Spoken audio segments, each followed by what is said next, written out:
In this video, I will show you how to free transform in Illustrator. We begin in a new Illustrator document with our image already inserted.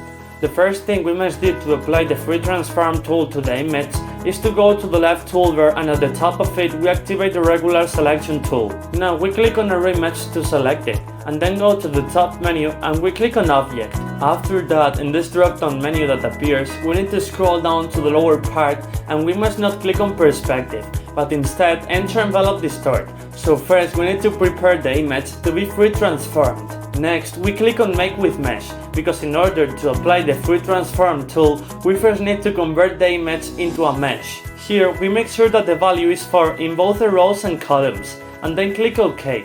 After that, we go back to the toolbar and click on the three dots. We move to the Modify section, select the free transform tool and click on the three dots once again.